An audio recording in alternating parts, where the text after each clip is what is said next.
be opened on the 22nd of November and run for 4 weeks to the 17th of December. Agreed?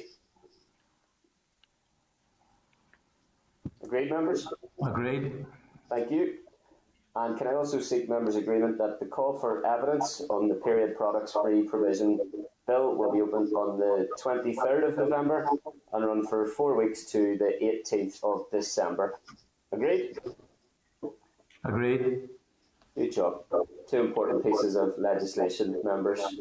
Glad the Education Committee will be doing our very best to progress that committee stage in a timely and comprehensive manner. Okay, members, agenda item 3 is draft minutes. Can I refer members to draft minutes of the committee meetings on the 10th of November and 2 meetings on the 11th of November at pages 6, 14 and 18 of your packs, and seek your agreement that the minutes are a complete and accurate record of proceedings. Agreed? Agreed. Thank you. There are no matters arising, which brings us to agenda item 5, correspondence. Can I refer members to page 22, where we have 9 items of correspondence and a summary note at page 23. Clerk, do you want to speak to the correspondence, please? Thanks. Yes, Chair. Just checking I'm not muted. So item 5.2 on page 26 is correspondence from the Speaker about a public petition regarding reassessing contact tracing in schools, which was laid in the Assembly on the 1st of November 2021 by Justin McNulty MLA. So I'm not sure if Justin's there. He might want to speak to the petition. Yeah, Justin, would you like to speak to the petition? Yes, the petition essentially was signed by 35,000 people approximately, raising concerns about contact tracing in schools or lack of contact tracing, the laissez-faire approach adopted by some schools, the inconsistency around it, the concern felt by parents, teachers and staff alike. And I think it's even more important now in the context of rising COVID cases. I think the Minister must respond in some manner. The bringer of the petition is really concerned that she's not seen any response or any acknowledgement of the petition from the Minister. So I think we as a committee should write to the Minister seeking her response as to how she proposes to address the issues raised the concerns and the power of the petition essentially. It's a matter of huge concern, especially given where we are with COVID right now. Yeah, I'd be content to support that we seek a response from the Minister to the substance of the petition. Justin, members content? Content. Agreed. Okay, Justin. Thanks, Chair. Thanks, members. Thanks. Okay, Clark. Okay, thanks everyone. Just can I also say, if you're not speaking just at the moment, might you mute because there's a bit of feedback, and that'll be on the broadcast as well.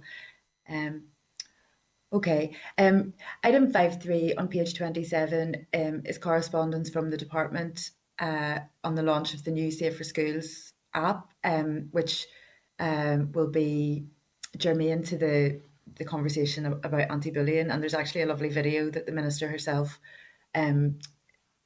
did to promote that app. Item 5.6 on page 35 is correspondence from the Armagh Observatory and Planetarium, inviting the committee to visit and hold a committee meeting in the observatory. They have a socially distanced, large room capable of broadcasting a virtual meeting. The observatory's 5-year strategy has identified opportunities within education to address inequalities involved. So members, do you have any particular views on that? We are still looking at the 1st of December for a visit. I think that sounds interesting and relevant. A few of us were at an event recently where we were reminded of the need to promote STEM subjects, particularly for young women and girls. Members want to respond to that proposal? Absolutely brilliant idea. On board 100%. Jump at it. Chris Hadfield recently visited the Armagh Planetarium, and it's a wonderful, wonderful experience to go there. Wonderful staff, wonderful team there, and we should jump at the opportunity. I can't think why you were so keen on the Armagh visit, Justin. I have connections to the Orchard County myself as well, declared. So, but I would support that. Members content that we add that to the list of proposed visits and give that due consideration. You said the 1st of December is penciled, Davine, yeah? Yeah, Agreed. thank you, Thanks, members. thanks, Pat. We also had a letter from Verbal a few weeks ago, who are based in Derry and Strabane, but run a program in schools and use an app, so they can present that remotely, or in one of those locations, and they're really eager to share that with the committee. So I would support that as well. I'm familiar with the app from Verbal. It's a really innovative way to empower teachers to deliver mental health programs as well. So yeah, I would support both of those suggestions. Correct. Okay. Members content? Excellent. Chair, just can I come in on are you going through these first, or is there another few points that I could raise separately to this? We're still on correspondence. Is it correspondence related, Daniel, or you know? My line keeps cutting out and in, Chair. I might say in inside out just. Okay. Are you okay for us to proceed with correspondence, get you back in, and then deal with any points you want to raise? Yeah? Okay. Yeah, thanks, Clark. Okay, item 510 on page 176 is correspondence about term time workers and retainer fee payments. The correspondence references term time contracts and expresses concern over the retention of classroom assistants. Do members have any views on that? It's 510. Can we send that to the Minister at the very least, Clark, to seek a full response, and then we can consider the original correspondence and the departmental response as well together? Sure, thank you, Chair. Item 511 on page 6 of table papers. Clark, sorry to come in briefly. Can I just refer members to item 5.7 on page 36, which is an invitation from the Northern Ireland Youth Forum to its Have Your Say Day on Education, which is this Saturday, the 20th of November. I'm sure members are aware of that, but I just thought it'd be useful to draw your attention to it. It looks like a really good event, and they'll be considering a number of issues that are relevant to the work of our committee. So just to make sure we've got a good heads up in relation to that. Apologies, Clark. Thanks for that. Thank you, Chair. So 511, which is tabled today, is correspondence from a former principal of a primary school regarding concerns about how school closures are carried out. The correspondent has also written to the Minister, the DE Permanent Secretary and the Education Authority. So that's kind of a catch-all of the issues that they experienced through the school closure process. Members, do you want to be copied into the responses to that? Is that the best way to go about it? Agreed. The link for the table pack. Sorry, I can't find it here. I've got my ordinary pack, but I haven't got my table pack. Was it emailed out to us? It was on ECP as well, on the electronic committee pack as well, Robbie. I'll have it sent over to you again, if that's okay. I appreciate that. Thank you. Yeah, so it was a principal at Desert Martin who wrote that letter. But yeah, we can write to the Minister and ask to be copied into the reply if members are happy with that. I think that's a good first step, Clark. Thank you. Okay. Items 512 and 513 on pages 11 and 12 of table papers is correspondence providing the speaking notes of the members of the Nicky Youth Panel who gave evidence to the committee on Thursday. So members, if you're content, we'll add those to the committee report on the Integrated Education Bill. Is that agreed? Agreed. Agreed, Jim. Thank you. That's all. Thank you. Chair, just on correspondence. Justin, yep, go ahead. Correspondence. There was a letter sent from Irish language representatives, enthusiasts, teachers, bodies around concerns in the depletion of Irish language in schools. to the Minister. I believe it was copied to our committee. And forgive me if I've missed this as part of our correspondence in previous committees, but has that been discussed as part of our correspondence?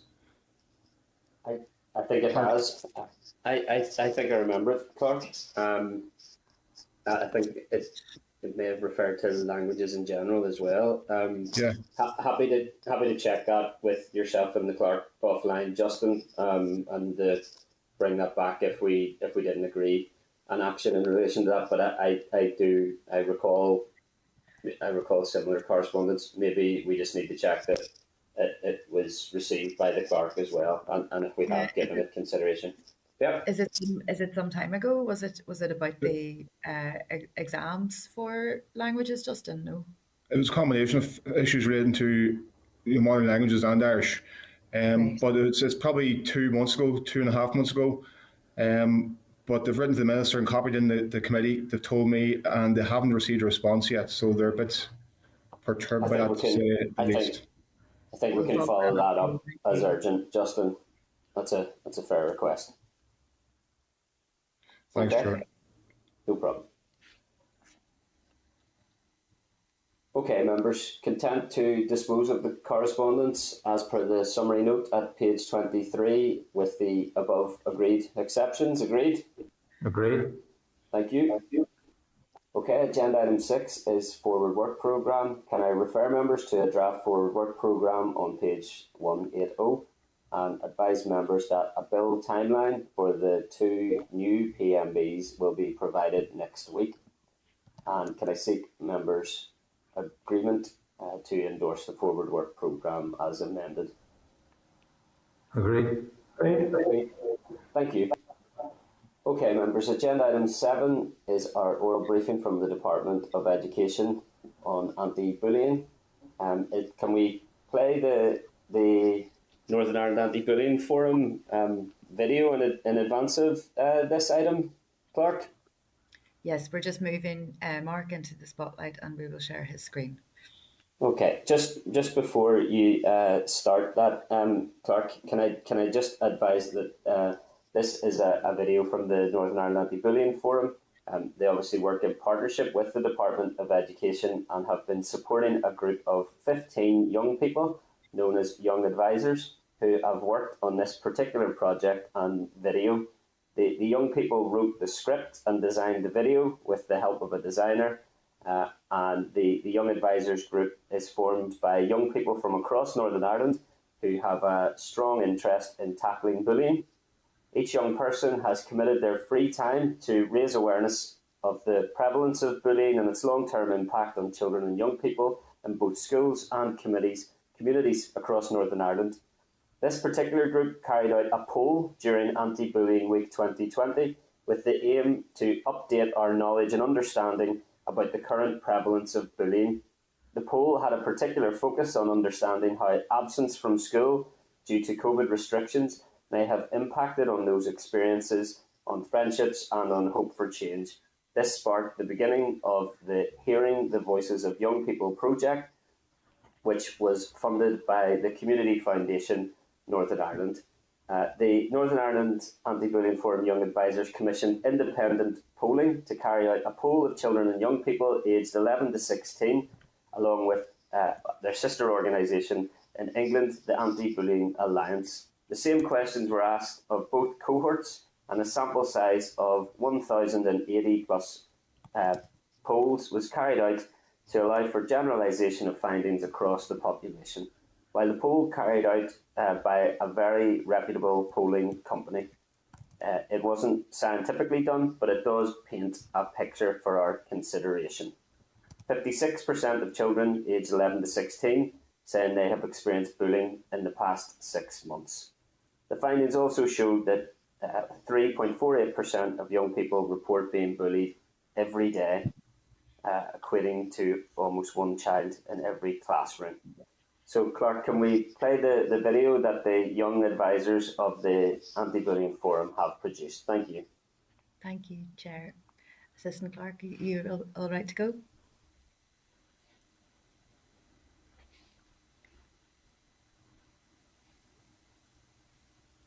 Go. don't think that's audible, Clark, is it? Can members hear the sound? No. I don't think so. We might need to start again with the sound.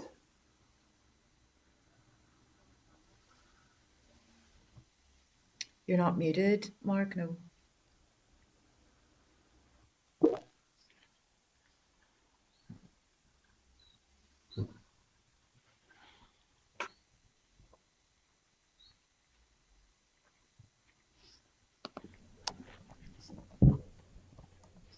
Those wee faces look like you, Chair. Remember that the theme of this week is one kind word. I don't know if that was kind or not. It might be an improvement, to be fair. We'll bear with to see if we can get the sound, folks. It'd be really good if we can. Obviously, if we can't, we can share the link to the video on our social media outlets if for any reason we can't quite get the sound to work. Oh, it's very tinny. I can't hear it if we get more volume, actually.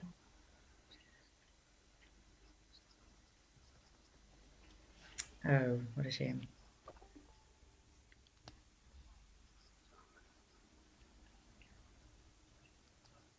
Maybe we could even work at that, Clark, and revisit it at the end of the session with the Department of Education. Absolutely, yeah. Because the accents on it are lovely. Actually, the voices are really nice. It's a super video. It's really impactful, and it's only a short video as well.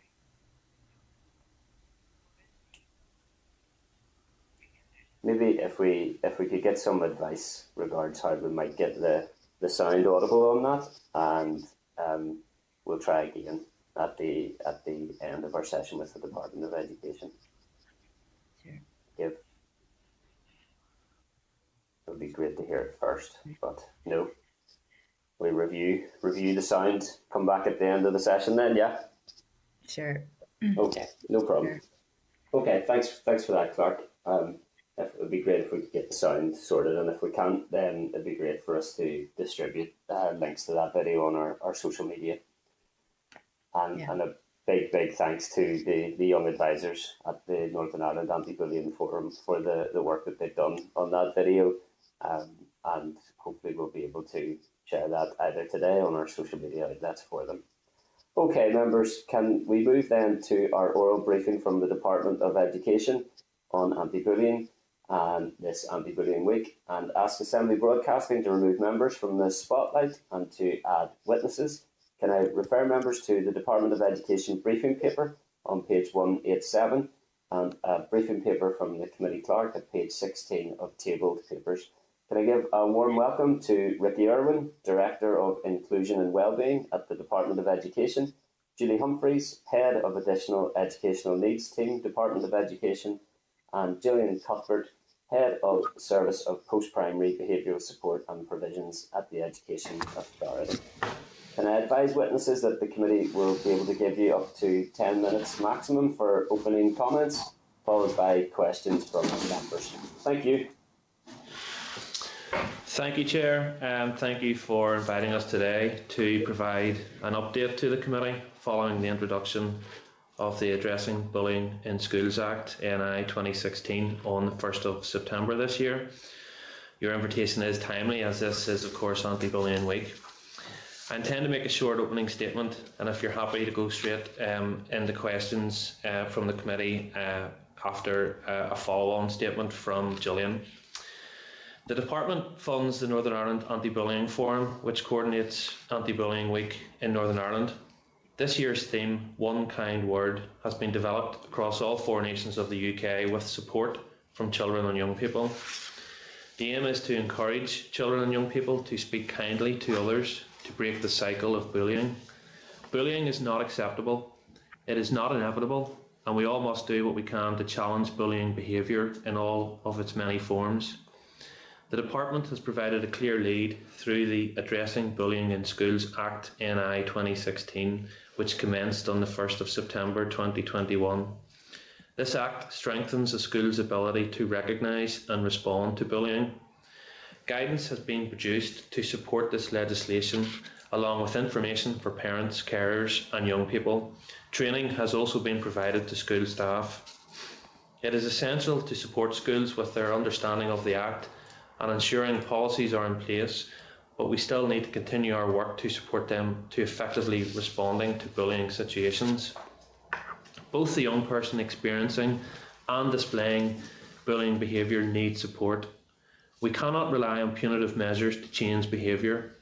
Young people need support to understand how their actions impact on others and need support to change and repair.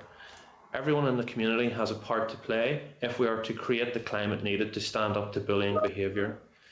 When we were back with you in May, when we were here back in May, I gave you an overview of how we came to make the Addressing Bullying in Schools Act 2016. The Act emerged from a review of anti-bullying policies and practices, which concluded that although there were examples of good practice across our schools, and all our schools were aware of their responsibilities to tackle bullying, there was a wide variation in the quality of schools' anti-bullying policies and procedures. Policies were not always applied consistently. Sometimes schools were too slow to react to bullying incidents, and some schools' policies were rarely updated, allowing them to become dated and ineffective.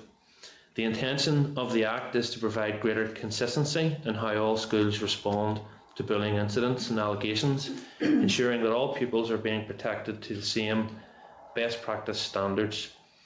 The Act only came into operation on the 1st of September, so it's still quite new for schools.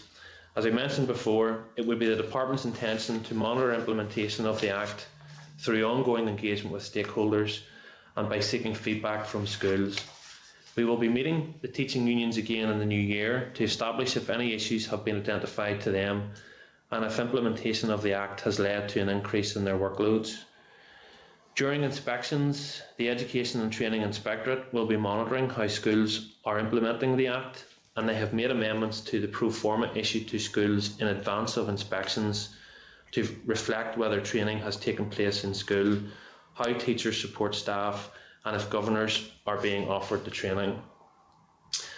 The Anti-Bullying Forum and young people have quite rightly asked that research is undertaken so we can measure the extent of bullying and if the legislation is working. I'm pleased to say that we are answering that call, and research will be commissioned not only to give us a baseline in the early stages of the Act, but also going forward to see whether there are particular issues emerging and where there are areas of good practice which can be shared. We'll be working with our colleagues in CPD and the Department of Finance to progress this.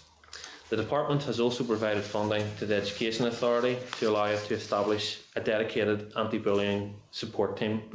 And at this point, I'm going to hand over to Gillian, who's going to provide you with details of the support the EA provides and the role of the new team. Gillian. Good morning, everybody. So the Addressing Bullying in Schools Act, as stated, was commenced this September, but the work to get to this date has been ongoing for a period of time. Within the Education Authority, we have trained over 1,000 schools face-to-face, led mock-up sessions, prepared additional accessible training resources for schools to access during the current climate that we are in. We've prepared exemplar policies for schools to use to support them with the change to their anti-bullying policy. We've provided governor videos to allow them to be able to access, to be able to understand what their new roles are in relation to the effective implementation of anti-bullying practices within their schools.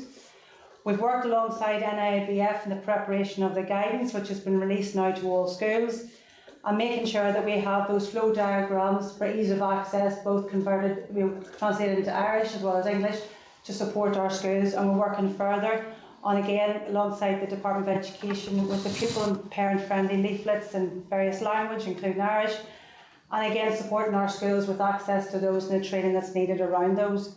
We're delighted to receive additional resource after the submission of the business case to the Department of Education to create a team within behaviour support to support schools with the ongoing implementation of the Act and continue our support with schools with tackling bullying. This small team will support schools to embed cultures and eradicate bullying for young people across educational settings. They will support schools with the further implementation of the Addressing Bullying in Schools Act with success across all schools. We will connect with community organisations and partner agencies to eradicate bullying in the community and online for our young people in Northern Ireland. We will support national and international events across Northern Ireland, raising the profile of anti-bullying work. We will deliver a continuum of support to schools related to anti-bullying work, and we will include a focus on research and anti-bullying approaches across the region, and celebrate positive anti-bullying cultures and embed charter-style approaches across the sector. It is also imperative that we continue to have the strong voice of our young people, again like the young advisors within this, as this is a fundamental part of this work. We are already seeing schools take this on board. For example, the Banbridge Early Learning Community Collaborative Project, which has culminated in a pupil-friendly multimodal approach to creating a pupil-friendly anti-bullying policy across 6 schools in that area. And this has come from the voice of the young people, actually taking on board the implementation of the Act and making their policy live across 6 of their schools in their early learning community. This is the type of work that we want to support. We want to share across all schools and support our schools with ensuring that bullying is something that is not and is a part of school life. We are currently preparing for recruitment, and we will hopefully have this team established in early 22 to progress this vital work. In addition to this, the Education Authority currently receives calls from schools and parents to access support on bullying issues via the behaviour support teams. Although we have no position within schools' complaints procedures, we do offer support, advice and signposting to parents and offer support to schools. The EA keeps records of this support, and this includes approximately 300 calls across primary and post-primary behaviour support over the last 3 years. This support will also continue to be provided by the team within the Education Authority as we move forward. Thank you. Thanks, Chair. So happy to take any questions then from members. Thanks very much indeed for that opening update. You touched on it briefly, Ricky, but can I ask what work you're doing, even in conjunction with the young advisors, to benchmark young people's current experience of bullying in order to measure the impact, hopefully the positive impact and progress achieved by the new legislation and investment being put in place? Yes, so I think some of the work which Gillian has outlined in terms of working through the NI Anti-Bullying Forum would provide us with some of that baseline information. There is a survey that's available which gives us an idea of opinion on bullying from last year. We want to supplement that work with some research. We're working on the terms of reference for that now. Our intention, I suppose, is that the research will give us that baseline information of the impact that the Act is having in its first year of implementation. Obviously, we then will want to have follow-on research, and we'll want to continue to engage with stakeholders, both directly and through the Anti-Bullying Forum, just to understand the impact that the legislation is having in schools. And probably alongside that, on an ongoing basis, the Education Authority will be taking the temperature of schools on this issue and parents, because they will continue to be contacted where support is requested, and that gives us an idea of the sorts of issues which are emerging, the themes, so on, and whether there's actually any good practice that's emerging which can be shared across the schools. Some of what Gillian was talking about there in terms of the collaborative approaches, we would be very much encouraging at a local level, with schools coming together to share their best practice and to actually put in place policies which have been developed by engaging with the young people and the parents of the schools involved. So that's the sort of work that will be taken forward, Chair. Okay, sounds good. Obviously, the Anti-Bullying Forum Young Advisors poll found 50% of children aged 11 to 16 saying that they've experienced bullying in the past 6 months. Fairly concerning. Are we doing enough to make sure young people understand what constitutes bullying and the impact that it has on young people? Well, my view would be is we can always do more. We can always be better in this area. I mean, it's really positive that the Act has been introduced now, but our work doesn't stop there, and I think I explained that when we were here in May.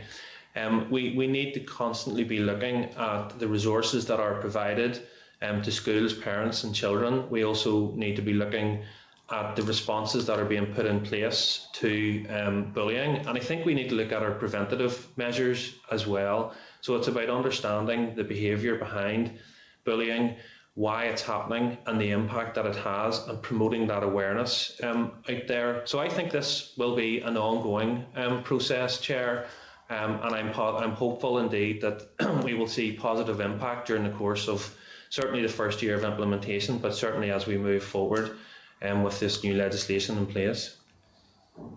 Okay, thanks for that. I'll bring in other members at that point then. Can I invite Deputy Chairperson Pat Sheehan, MLA, to ask a question? Thanks. Thanks, Chair, and I certainly welcome legislation on the issue of bullying. And I'm sure it'll make a positive impact on the lives of many young people. But there has been some concern in terms of the new arrangements that in terms, I suppose, of schools intervening in incidents that take place outside the school.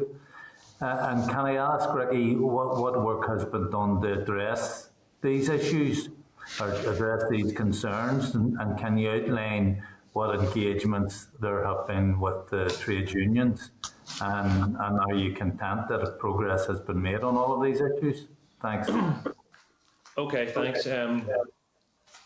So the scope of the legislation does include obviously on school premises, but also whilst travelling to and from schools, and also while pupils are under the care of a member of staff, or while they're receiving educational provision elsewhere other than on the premises of the schools. So obviously that includes the journey to and from school, but also of course the issue of cyberbullying and online bullying comes into that sphere as well. So the resources that have been produced, Pat, do have case studies in them to try and inform schools on approaches which are effective in these scenarios.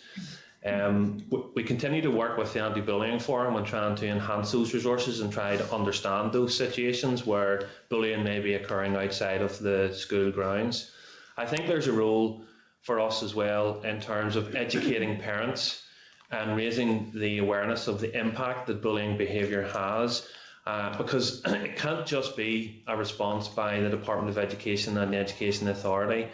As you know, bullying is a much more broader societal issue, so we are relying on parents as well to work with us to try and tackle bullying whenever that occurs.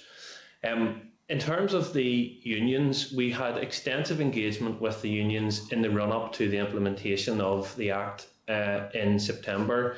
Indeed, we met with the unions a few months prior just to make sure that we had essentially resolved the key issues that they had raised with us, and we had done that through amendments to the guidance to schools.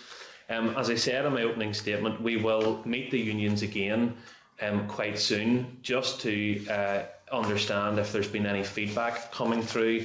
I haven't received any feedback at this stage, but it is a very early stage in terms of the implementation of the Act. We're only a couple of months into that, but certainly if there are issues which are emerging as you've described, we will look at those.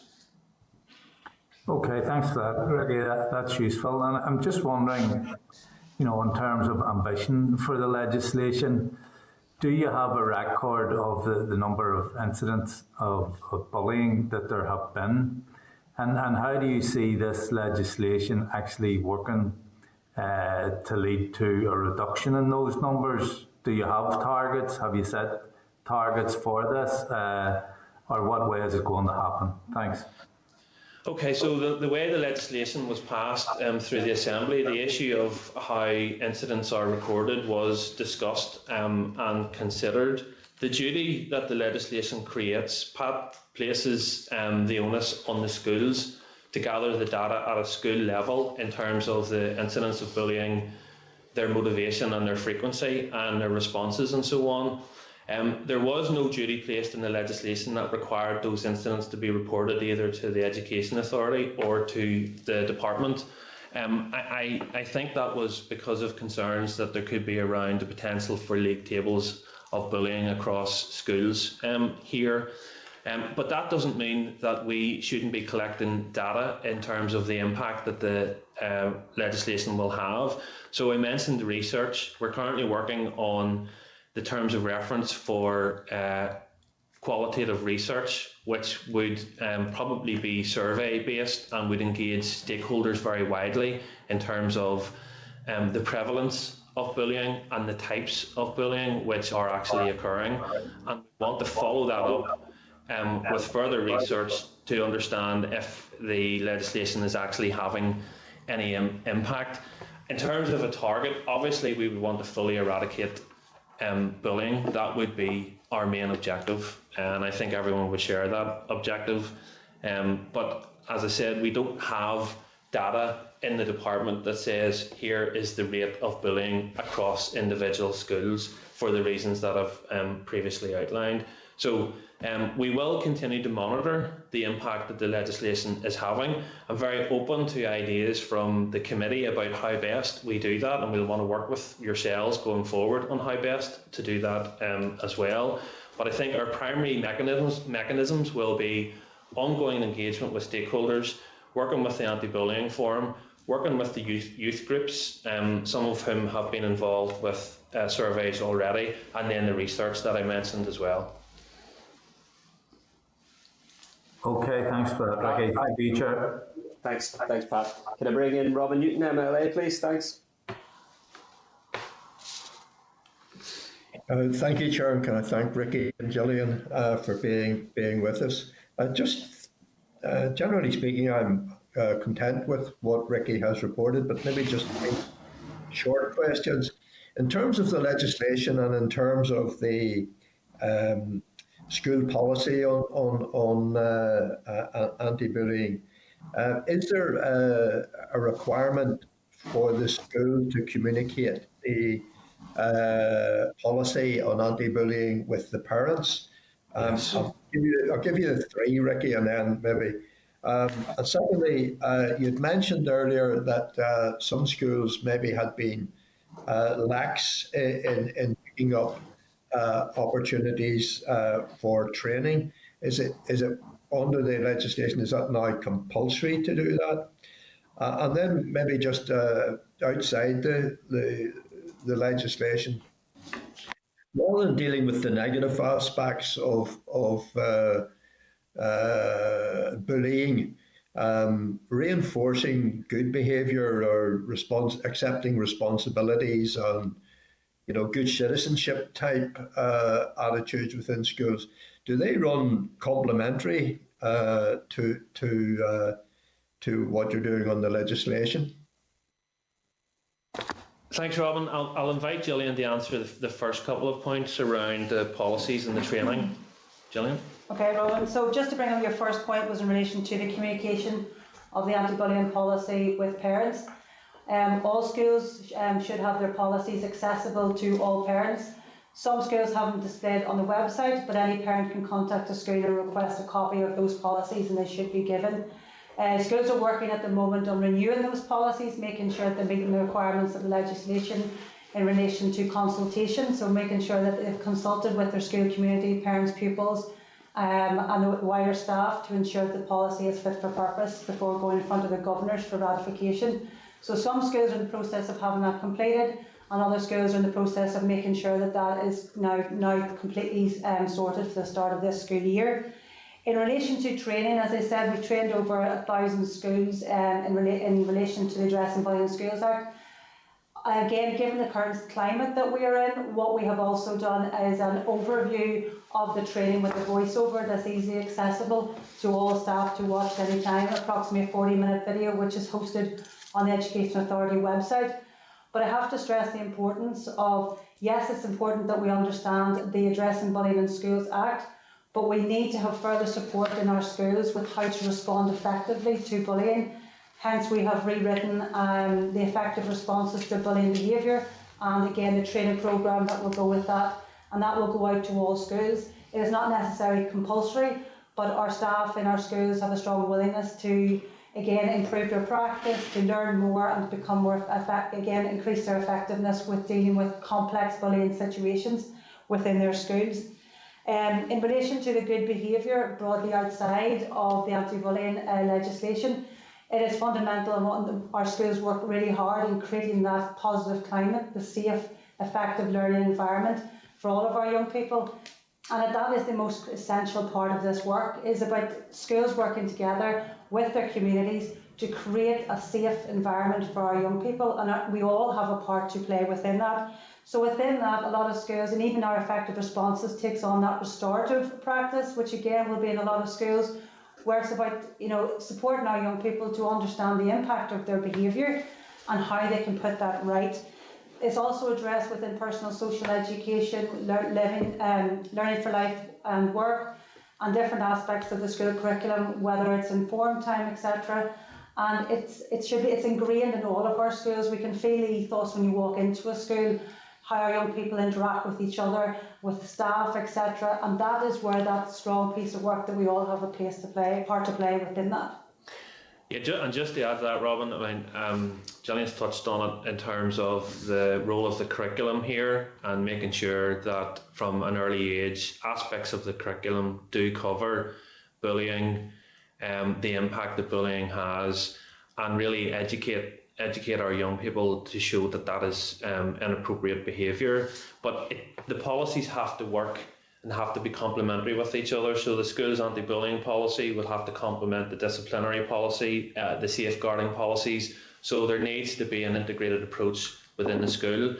And the last point I suppose I would make is that we really want to see a culture embedded within every school that is around anti-bullying. And as Gillian says, the school is a safe place for our young people. Okay, thank you, Ricky. Thank you, Gillian, and thank you, Chair. Thank you, Robin. Daniel McCrossan, MLA, please. Thank you, Chair, and thank you for the presentation. Very interesting information in there. I'm going to go direct to questions because time's tight and we've a lot to get through. There's a duty to record incidents or alleged incidents of bullying, including motivating factors. Concerns were raised about children, particularly younger children, having a written record that could disproportionately follow them. Have you found a solution to that particular issue? Is there a point when the record is swept clean, or is it kept forever? And who is responsible for erasing the record if it is erased? And also, the next point I want to add to that is, what advice, including legal advice, have you issued to schools about establishing motivation, especially, for instance, for a 4-year-old, say? And then, considering the legislation places significant duties on boards of governors, have you sought the governor's opinions about recording motivation and the practicalities around recording and retaining written records? Okay, thanks, Daniel. I'm going to hand over to Gillian on those. Gillian, thanks. I think I've got most of them. I might need a bit of a reminder, but yeah, okay. So the first one then, the duty to record and the reasons for recording. So whenever it comes to the Act, schools have a duty to record incidents of bullying and alleged bullying and the motivating factors behind that. The reasons for recording for any behaviour is to make a difference and a change. So we need to track behaviours that are happening. In order to establish if a bullying situation is happening, it's not just usually a one-off event. It is normally an accumulation of different events that have happened. So we use the Sims Behaviour Management module. We use different tracking mechanisms within schools to do that. And the purpose of recording is to be able to ensure effective interventions are in place and to be able to see if there's a pattern in behaviour. And that behaviour, that is recorded in certain parts, yes, but again, we have to look at why we are doing that. And in relation to bullying, we need to get an understanding, especially of the motivating factors, because if you have a bullying situation that involves, say, race, faith or culture, or homophobic bullying, you will have a different approach to how, to dealing with the bullying situation. There's different sensitivities that we need to be aware of, and it's important that we have those motivations there. Within the BCAF form that schools have been given to record in relation to bullying and the interventions, it's clear there's a list of the Section 75 areas in relation to motivation. There's also an other or unknown, because sometimes it is not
Program signed.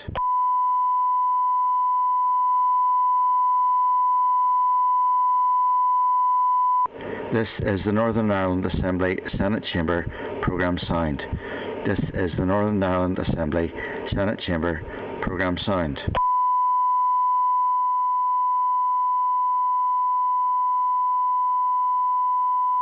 This is the Northern Ireland Assembly Senate Chamber Programme signed.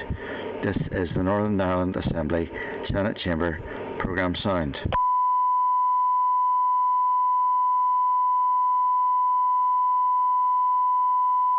This is the Northern Ireland Assembly Senate Chamber Programme signed. This is the Northern Ireland Assembly Senate Chamber Programme signed.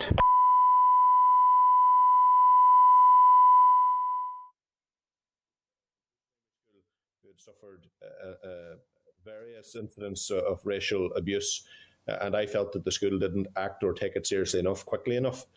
Just what is the policy around that, or what should happen in that instance?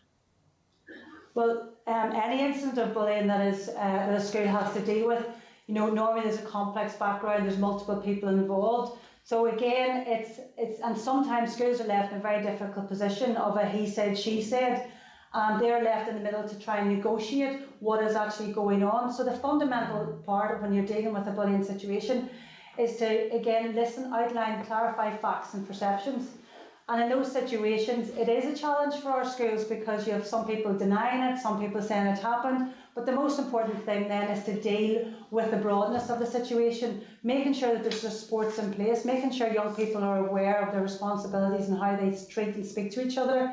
If there is evidence of a particular incident, then it does need to be dealt with in relation to their positive behaviour policy as well, and taken on board then the actions, but not having punitive actions alone. If a young person is displaying racial or homophobic language in any way, they need support to understand their behaviour is wrong. That may be behaviour that they're witnessing within their communities' homes. So then it's about changing thoughts and minds, and it's a process that does take time.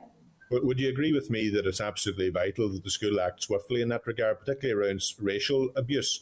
Because if in the incident that I'm talking about, it was done in front of a full playground full of children on numerous occasions, and as a result, other children started doing the same thing, and the school did not act in any way seriously enough until it came to my attention, and ultimately realised this is going to be a serious issue unless we get a handle on it.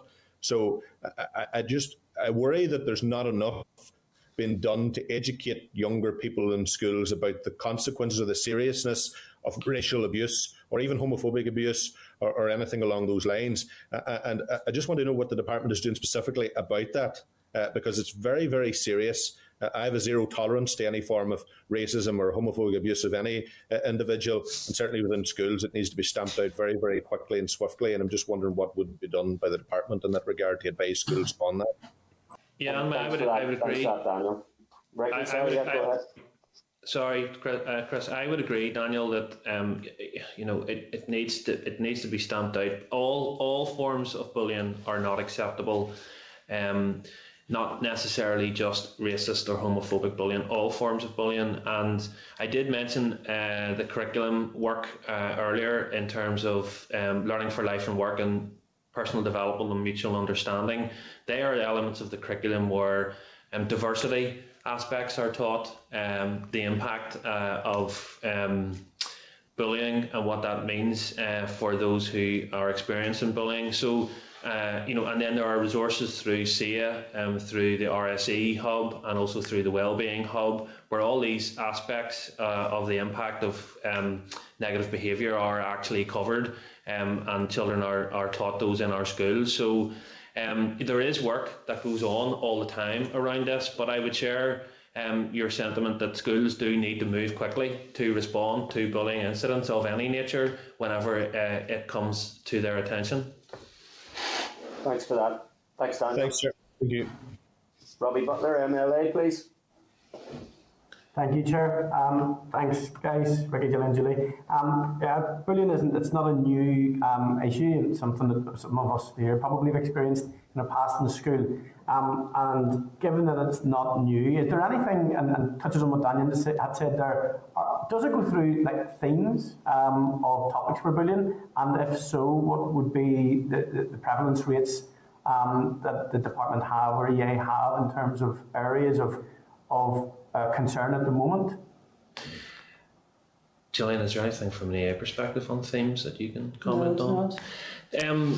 Robbie, we wouldn't hold data in that form. I suppose what we do know now, of course, is that online and cyberbullying is becoming an increasing problem,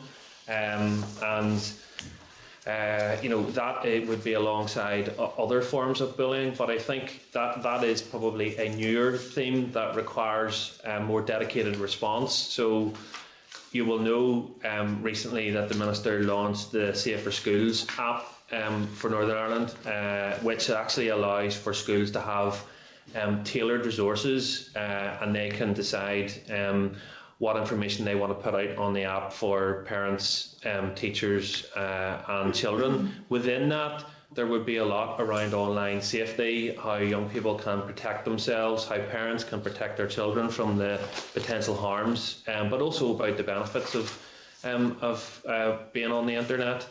I think as well, the work that's being done in Westminster around the online safety bill will feed into all of this. And I did mention that the last time.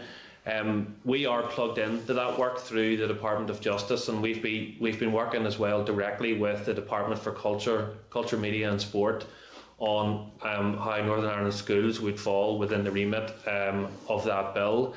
I know that the bill is at the pre-scrutiny stage and it hasn't reached the floor of the House of Commons yet, but it will very soon, and I think it could potentially be a game changer in terms of the social media companies and the big online companies. It will place a duty on them to take down harmful comment and to protect the users.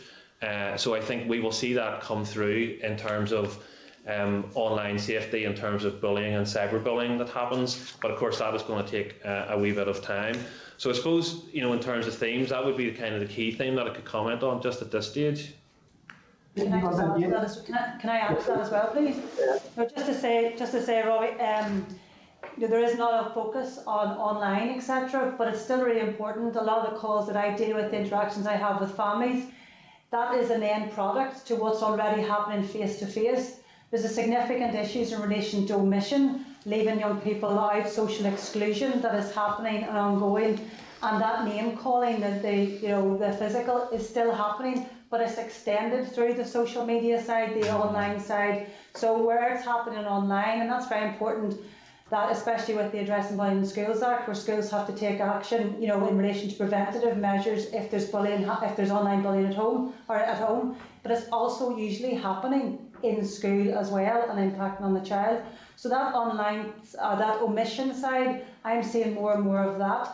And then the side of it online, where you have WhatsApp groups being started and then people being left out or thrown out of WhatsApp groups, not allowed in. And another way that we're seeing omission out within our schools.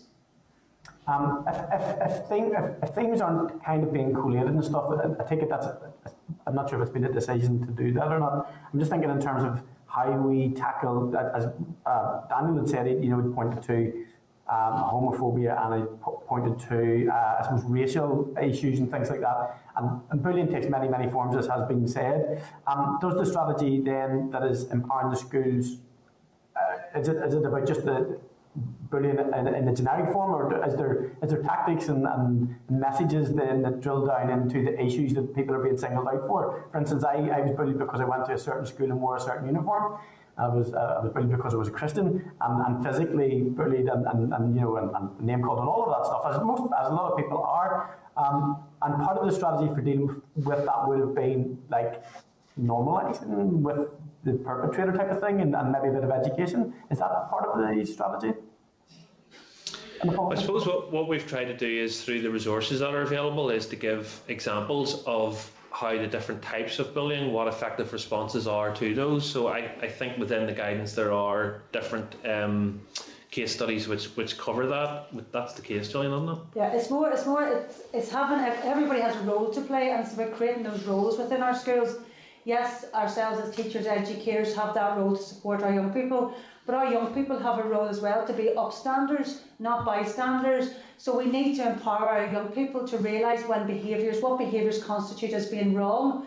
Our young people are learning, but we need to be guiding them as to what is appropriate behaviour and what is not. So those restorative practices that we talk about, really developing those with our young people so that they can see when this is happening and give them the empowerment to stand up against it. Because to be called names because you're a Christian, because you're gay, because you're a certain background, is wrong. And it's not just about us doing something, it's about all of us in our communities. If it's happening on the way to school, in our buses, we all have a part to play, hence See, can I tease that out a wee bit further? Obviously, there's, social media is awash with people who stand with their phones and video incidents. Not just young people, but older people too. And there's a bit of a culture developing where it's rather than report or intervene, it's nearly more important to stand and blink and video it and get it up on social media.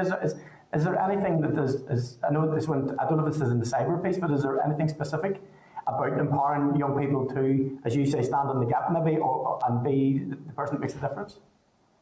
Well, part of that work with our new team within the Education Authority will very much be about creating that ethos, I said at the start, of a safe school environment. Well, the piece of work that I want to bring forward is having young anti-bullying ambassadors again within our schools and empowering our young people through appropriate training, etc., to be able to empower them to take that action within their schools. So as we move forward, the Education Authority, that will be a part of that work of that team, is to bring that voice of the young people and that empowerment to the young people with support in the schools to be able to facilitate that. And again, having that recognised through some awards so that we are aware of the schools that are dealing with bullying, because yes, bullying does happen, but what are we doing and how effective are we at making a change and making a difference and supporting our young people to change their behaviour? And I've got, just if you can just let me, just bear with me a wee second, sure. Final point, Robbie, thanks. Okay, so just declared interest as someone who is on the Board of Governors and has a role to play here possibly. How will the department or EA then monitor consistency of approach across the schools? Okay, so I suppose that's partly where the research comes in, Robbie, but also then inspection through the ETI, and while not looking at the data specifically, ETI will obviously want to look at the processes that schools have put in place to make sure that policies are there, that the Board of Governors is regularly being informed of the rate of bullying incidents, and that they are reviewing their policies and responding to the types and the motivations that are coming through. I think as well through EA's contact directly with schools and any support that's being provided through the team, which Gillian has mentioned, that's a way for us to check the activity that's happening on the ground within schools. So we kind of use that all of those approaches together to try and monitor the levels of consistency here and the application of it, and of course correspondence and other feedback that we get in through yourselves and to the department directly through the Minister. We'll use all of these information sources to tell us whether the consistency is being achieved or not. Thank you, Chair. Thank you, guys. Thanks, Robbie. Diane Dodds, MLA, please. Thanks. Thank you, Chair, and thank you for that. It's really such an important topic. I was at a school recently and was talking to, in my old money, lower sixth pupils, and general conversation was around online and the impact of the pandemic and lockdown and being out of school. And when asked how many young people in that group of about 35, maybe 40 young people, about 2/3 of them indicated that they had suffered online bullying and that it had become more prevalent and more for the school more difficult to deal with since lockdowns and continued to be an issue. How would we address that?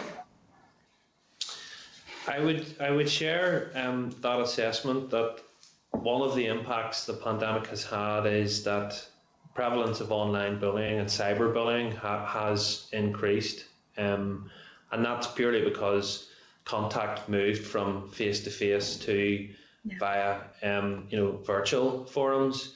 Cyberbullying is a very complicated issue. It goes way beyond the competency of just the department. We have reflected effective responses to cyberbullying in our guidance to schools.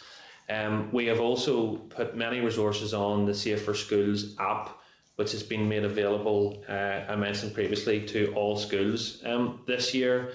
Then there's the other legislation that's being brought forward, which I referred to through Westminster, and the online safety bill. Also, the Department of Health earlier this year launched an online safety strategy for Northern Ireland, which has a number of actions over 3 years. A lot of those actions are being led by the Safeguarding Board for Northern Ireland, but DE has actions in there, and we have put bids forward in future years to be able to deliver some of those actions.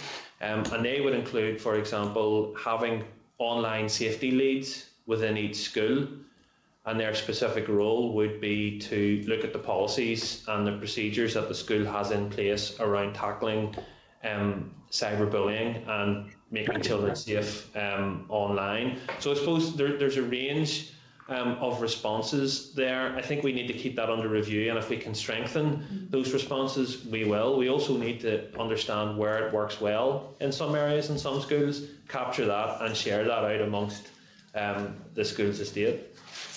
Can I come back on that, Chair? Because I don't think that's an adequate answer, quite frankly. And I don't think it's an adequate answer because I saw the pain for some of those young people in that meeting. And I think that, and everything that we've talked about this morning is important. And I accept your point, I accept it entirely, that a lot of the online bullying starts out as face-to-face bullying. And I completely accept the point. But I think that the pandemic and school closures and so on, and remember, when you and I were at school, particularly when I was at school, even if there was bullying at school, we could get on the bus and go home, and that was it. Yeah. These kids have bullying like 24/7 all the time. This is not something that they can turn off because it becomes online bullying. And I just think that there's a set of actions that need to be taken and direction and guidance. I have spoken to a number of schools about this, and they actually say that it's almost like herding cats. It's so hard to pin down and tie down and deal with because it happens so much outside the school and so on. But it's related to those relationships within the school. So everything about building relationships is important. Everything you've said about face-to-face stuff is important. But I think that we are missing something, and missing something on behalf of our children and young people about online bullying and the impact of the pandemic and what we're going to do about it right now. Yeah, I mean, I think we can do better. I'm sure we can do better. I think we need to look at that. We need to work with schools who've been effective in this area and understand why they've been effective. And we also need to get the online safety strategy delivered and get the money secured for that so that those actions can be implemented. It's certainly an area that will be a big focus for us going forward. But can somebody come back and indicate to me that we're going to have a response to that particular issue, which I think is probably the most important issue that young people are facing in terms of bullying? Well, we will take that away and come back. What I would say as well is that what I've seen is that the biggest impact is not the bullying, but it's actually their well-being as a result of pandemic. I agree with you. And what we have done within the department is try to put in effective wellbeing supports through the wellbeing framework, and I've talked to the committee previously about that. So that is obviously an important aspect of our overall response here, but we will come back to you. Thank you. No, I agree with you that well-being is important, and I've spoken to the committee about emotional health and well-being for young people. I think it's a massive issue, and particularly by the pandemic. Thank you, Chair. Thanks, Diane. Nicola Brogan, MLA, please. Thank you, Chair, and thanks everyone for coming here this morning. Just follow on from what Diane said, I think the points she makes are really, really valid, and I'm glad that cyberbullying or online bullying is finally being addressed, and definitely there's a lot more work to be done. But I concur with Diane that it is such an important issue at the moment, and work needs to be put in. Another issue I want to raise that hasn't been touched upon yet is about a really timely discussion about violence against women and girls. And I know we've had a debate recently, earlier this year in the Assembly, about violence against women and girls, and we're working towards a strategy for that there. But girls have experienced sexual harassment at school. So can you tell me where this fits into the anti-bullying legislation or strategy? Do you encourage girls to report that as part of an anti-bullying kind of project? So the violence against women and girls strategy, the department is involved in that work with the executive office. It's not my area, Nicola, so I haven't got the detail with me. But of course, if there's harassment happening within schools, we would of course encourage that to be reported within the school environment, and for the school to address that appropriately. And that would obviously be part of the whole bullying response that is out there. But there probably isn't much more that really I can say on the actual strategy itself. Sorry, Ricky, I wasn't asking you to comment on. I know I mentioned the violence against women and girls strategy. I know it's not your department asking you to comment on that, but just more broadly, if if there's any kind of focus within this legislation on sexual harassment of girls in school. No, I don't think there was at the time that the bill went through the Assembly in 2016. There wasn't a particular focus put on that aspect, Nicola. Okay, well, I suppose it's something then I think that is will be a massive issue in schools and should be considered, in the future as well. The other thing I wanted to ask you about then was, I know there's a duty on the Board of Governors to monitor and assess how this legislation is being implemented. Is there any sanctions, or what happens if a Board of Governors don't fulfil their role properly? Yeah, so schools have complaints procedures, and if a school hasn't dealt with a bullying incident satisfactorily, then a parent does have the right to actually raise that with the Ombudsman's Office, Public Service Ombudsman's Office, if they have fully exhausted the school's complaints procedures. So what we would want to see in a situation like that is that the school, in the first instance, deals with the bullying incident appropriately. There are escalation measures within schools, so if it hasn't been dealt with by the school leadership, then it can be escalated to the Board of Governors. If it's not dealt with satisfactorily at Board of Governor level, then that's where a complaint can be raised by a parent to the Public Service Ombudsman's Office, and they will look at it. Okay, but if so the Board of Governors, though, they're responsible for making sure that the school implements the policies and procedures from this legislation. So if the Board of Governors aren't doing a job in that aspect, what can be done about that? Well, more so than if they don't follow through with a particular incident of bullying. Do you know what I mean? Yeah. So, we need to work with our boards of governors to make sure that they have received the training that Gillian referred to, and that they have the support they need to be able to deal with, incidents, but also making sure that the policies are appropriate and that they are actually reviewing the policies. That's really the role of the boards of governors, who our system is set up that they have that level of autonomy to actually make those decisions. I don't think the department has a kind of role in policing the boards of governors, but where we think that there is an issue where a school hasn't adequately put a policy in place or hasn't responded, and the department can work with the EA to try and work with that school to make sure that it's dealing with bullying appropriately. Okay, that's fair enough, Ricky. Thanks for that. My final question is about, you said, Pat, there that you had spoken to unions prior to this legislation being implemented, and you're due to speak to them again soon to see basically how the schools are getting on that since it has been implemented. What were their initial concerns? So they had concerns which were around where the scope of the legislation would actually go in terms of what would the length of the school day be, for example. Also around potentially how would this be an extra burden for schools, how were we going to support schools through the guidance. Would there be a system that schools could use to record incidents and so on. So they had a range of issues.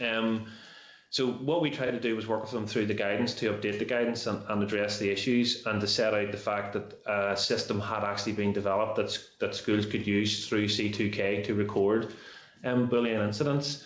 Julie or Gillian, was there anything you want to add to that around union concerns? It was quite a bit of concern was just regarding the sort of workload in relation to the recording and what that would entail. So a lot of reassurance went through to talk through the BCAF form and the fact that it is a process document, but again reiterating that if schools have their own recording mechanism in place that meets the legislation, that also was acceptable. So that has proved, again, helpful and support to the schools.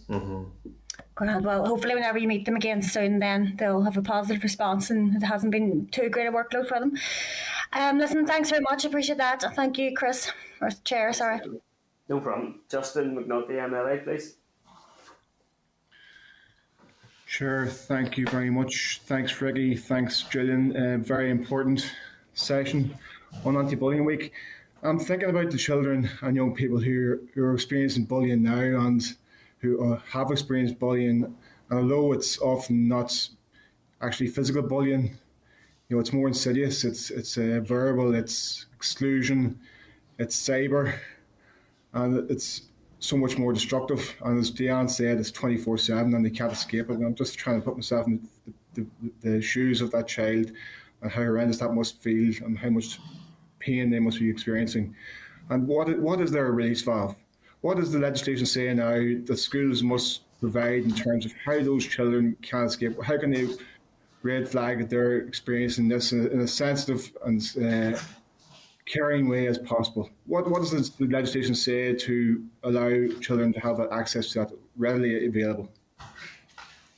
I suppose, Justin, we need to make sure that there are support mechanisms in place for children. So first of all, that they feel empowered to be able to actually report a bullying incident in the first instance, that they understand the impact that that's having on them, and that they know where they can go to raise this and seek support. But also in terms of making sure that there are support mechanisms then in place for those that actually require additional support, because it is having an impact, for example, on their well-being. So the legislation which went through the Assembly in 2016 really was about trying to place a number of duties at a school level in terms of making sure that the school level policies are appropriate, that the schools have consulted and engaged with the pupils and with the parents when they've been developing that policy, and that their responses to bullying are visible and active and constantly being reviewed. And I'm not sure, Ricky, if you're getting what I'm asking. I'm asking, what does the legislation say in terms of provision for a release valve, an immediate release valve for a child whose life is being turned upside down because of the trauma they're experiencing through bullying? What does legislation say that a school must do in order to provide a visible outlet for that child to say somebody she can go and speak to, somebody he can go and speak to about what they're experiencing in a comfortable, safe, secure environment? Okay, just to be clear, Justin, so it's looking, the legislation is very broad, as we, in the sense of having the preventative measures, and what we've really honed in on is looking at what those actually mean for schools and examples of the policy. But I get what you're saying in the sense of, for little Simon, who is experiencing bullying now, what is there to be able to help him? And that is the importance of the legislation when it comes to the efficacy of the outcomes. because sometimes supports are put in place, but are those supports making a difference? And the legislation has been very clear. The schools have to assess, are the measures and interventions being put in place, are they making a difference? And if not, we need to do something else. So that is really important, that if Jimmy does come forward in that environment to be able to say, I am being bullied, that he is provided with that support within the mechanisms within the school, but also that we have a duty then to put whatever supports and interventions we put in place, that we continually monitor them to see, are they making a difference for him, are the supports. Now within schools, the schools do have their individual ways of providing pastoral support through their head of year, the pastoral systems, which were very much active and there to support. Very much creating things like, and again, the effective responses review to bullying behaviour that is about to come out to schools, the resource. We have reflected on the sort of the restorative, sort of higher level interventions, and very much moving towards the softer side. What are the key aspects that if a child says they're being bullied that are most important? And as Diane said earlier, it is about that relationship approach, having a key adult, having a key contact, a secure adult that they can go and talk to, because that is again the first step towards making sure the interventions are appropriate. Okay, that has to be, I think that needs to be nailed down in terms of legislation, in terms of that specific outlet, that release valve that the child needs to escape that cycle of bullying that so many of them are experiencing. I think it needs further work and further information on that. So thank you for your answers on that. The One Kind Word initiative is fantastic. I love it, right? But it shouldn't just be a week. Shouldn't just be one week program. That should be global all the time. One kind word, and the power of that. Lady Gaga was on the Late Late Show on Friday night. I'm not sure if you saw Lady Gaga on the Late Late Show on Friday night. And she was extolling the importance and the power of kindness. And my God, it was amazing to see such a superstar talking in that way, the way she did. It was really, really powerful. And I loved the concept around what you said. Young people have a role to be upstanders and not bystanders, Gillian, which is really, really important. And creating that culture is so crucially important.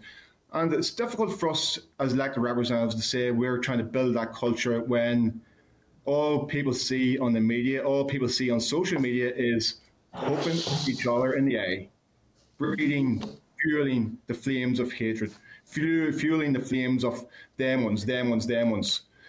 How can we preach about anti-bullying when the example we set is anything but?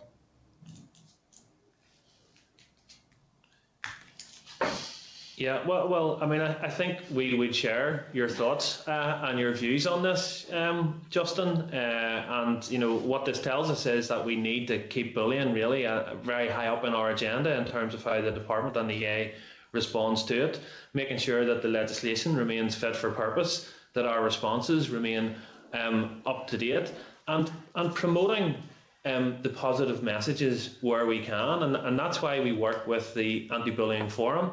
And we fund the forum to have Anti-Bullying Week and to have these positive messages around One Kind Word and a whole range of supplementary activities right throughout the year as well, because it isn't just about one day, 1 week, it's about 24/7 all year round. So that is for us really to keep a focus on going forward. And just to also say on that, again, we all have a role to play.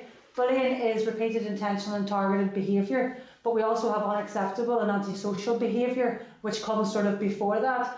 And regardless of what role we play within our community and our society, we influence young people, and we have to use our interactions with each other, with the lady on the street crossing over the road, to show our young people exactly the type of behaviour that we want. But then we need to meet them with that behaviour as well, showing respect, building relationships. And we model that within education as teachers. We model that all of the time, what is acceptable.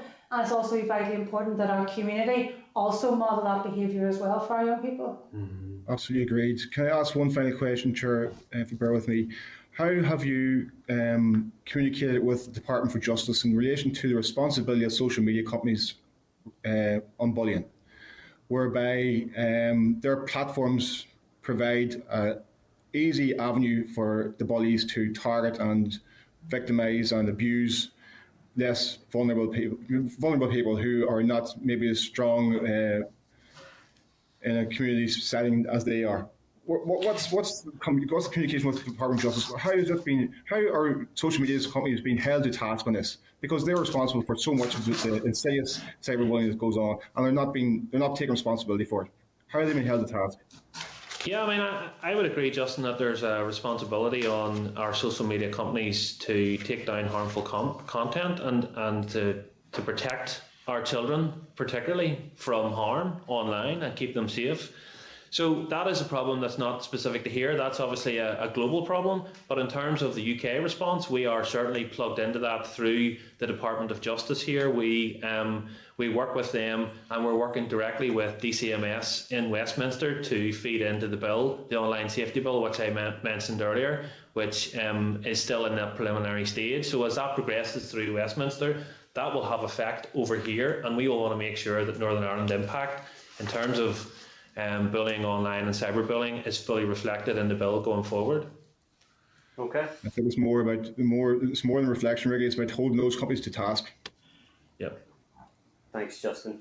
Justin, I agree with you that one kind word principle is fantastic. Scotland has a connected Scotland strategy, the primary value of which is that we are a society which treats all our people with kindness, dignity and compassion. And I think you could use that as a guiding principle for almost all strategies, and it would enhance all of them immediately. Well, thanks for that. Can I bring in Harry Harvey, MLA, please? Okay, thank you very much, Chair. And thank you, panel. Good to see us. I think for me, the real thing that would concern me would be haste, would be speed. I think it's not only important in what we're doing in bullying, it's actually how quickly we can do it. I mean, from the first signs to a remedy is most important. There's nothing worse than a child of any age going to school in fear or dreading it, you know. So basically, I suppose if a question would be, is the process quick? I mean, just so an extra day, an extra hour for a child going through this is too much. So is the process quick, if you could tell me? Thank you. Okay, Harry, I'll take that one. Well, I suppose it depends on the situation. Ultimately, we rely on our young people to have the strength in their voice to let us know as staff if something is happening, or if somebody has witnessed something that has happened within their peer groups, within their environment. So it's about how quickly and how we can support young people to seek help in again addressing the bullying situation. Once the information is made aware to the member staff, I suppose that the process that we have to go through in relation to clarifying facts and perceptions. Sometimes young people can perceive a one-off incident as bullying, and we're saying the word bullying, but it might not be. But the most important thing here, regardless of whether it is bullying or not bullying, is that a young person has a need, and that need needs to be met. So it's again about listening to the young person, finding out what has happened. Schools, again, technically don't investigate, we clarify what's going on, and then putting those interventions in place. It may be that a certain time we don't think it's bullying, but there may be supports that a young person can have. And again, things may come to light over a period of time, which then change our assessment that a situation is bullying. Then what do we do different? Sometimes people ask to the interventions that we put in place, and it all depends, I suppose, on the situation that we have in hand, if there's particular motivation behind that, if there's physical elements towards that. But majority of the time, a lot of bullying goes underhand and it's not seen, it's very much targeted. So it's again about having those supports with both the young person within school to be able to come address those, safety at lunchtime, alternative activities at lunchtime. And there is a place, yes, for consequences. But again, as Ricky said in his opener, it's not about focusing on those alone. It is about using those restoratives to help young people understand that maybe a look or something they've said has had an impact, which they are unaware of, to be able to change that behaviour. So it's about calling it out, labelling it and saying, this is what we are saying, this is the assessment we've made, and again, working with the young people to, again, remove that behaviour and improve their understanding of situations to avoid it happening again. Yep, totally understand. And I mean, at the end of the day, I know you're saying communication is key, but as long as it's in it that once you have the information that it's dealt with quickly, you know, because as I say, a day, an hour is too much. So, yep. Okay, thank you very much. Thank you, Chair. Thanks, Harry. Thanks very much indeed to all witnesses. Really appreciate the update, and obviously this has to be a priority for the department and the Education Authority and our committee going forward. So we thank you for all the work that you're doing in that regard. Thank you. Okay, thank you. Okay, can I ask Assembly Broadcasting to remove witnesses and to add members back into the spotlight? Can I ask the clerk to summarise any actions resulting from the briefing and ask whether we can risk retrying the video? Thanks, Clark. Okay, Chair. So we'll try the video again in just a moment. That was a really interesting briefing about the challenge of bullying, which seems always to be with us. One of the headline issues was about the swiftness of the response that schools need to have to it, and the engagement of parents in modelling the behaviours that you then want to see in school. Particularly cruel aspects of it that members were concerned about were bullying by omission, and the pandemic, particularly since the pandemic, cyberbullying, which can be 24/7.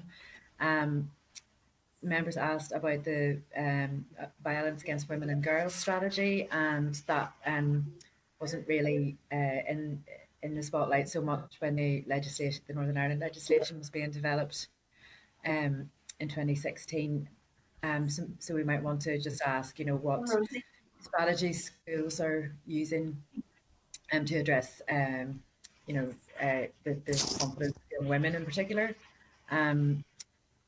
The witnesses talked about the UK legislation that's in development at the moment to create a duty on social media companies to take down harmful content. And I think the committee would be interested in to keep a watching brief on that. So I think in particular, the main question was really to come back, that the department come back to indicate what response is being carried out in relation to the pandemic, the high levels of cyberbullying. There's 24/7, that just so persistent. Would members have anything additional? I think it'd be great to take a briefing from the young people on the anti-bullying forum when time permits, and I think that'll be important legacy engagement for the committee to undertake. Members content with that summary? Sure. Justin? Can we write to Lady Gaga? You can't. I mean, we've as a committee we've had correspondence from Paris Hilton previously, Justin. I don't see why we can't write to Lady Gaga as well then. Praise her for her extolling of the importance of kindness. Okay. And the example she set by doing so for young people. There you go, Clark. You've an address for Lady Gaga to locate. I could throw it to Lady Gaga. There you go. Okay. Shall we try the video before we move into closed session for our legal advice? Okay, so if the Assistant Clerk comes into the spotlight, please, and shares the screen. Thank you.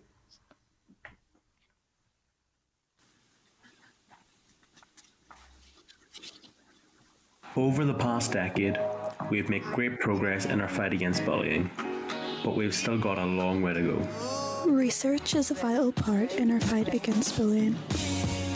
It is really important that we know how much bullying of children is taking place in Northern Ireland to be able to address it. However, there has been no large-scale study conducted into bullying here since 2011. Thankfully, our friends at the NIABF Youth Advisors commissioned an independent polling company to carry out a poll of children and young people aged 11 to 16 years old, along with our sister organisation in England, the Anti-Bullying Alliance, in 2020. Our findings showed that 56% of our young people have suffered bullying, and 63% of those say it's happening on a regular basis. This is a stark contrast to England, where only 33% of young people have reported being bullied.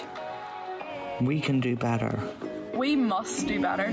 It's time to break the cycle. Bullying is not a short-term problem. The scars of bullying often take a lifetime to heal. We have found that bullying can cause severe pain and trauma to anyone who goes through it. But there is no one-size-fits-all approach to addressing bullying.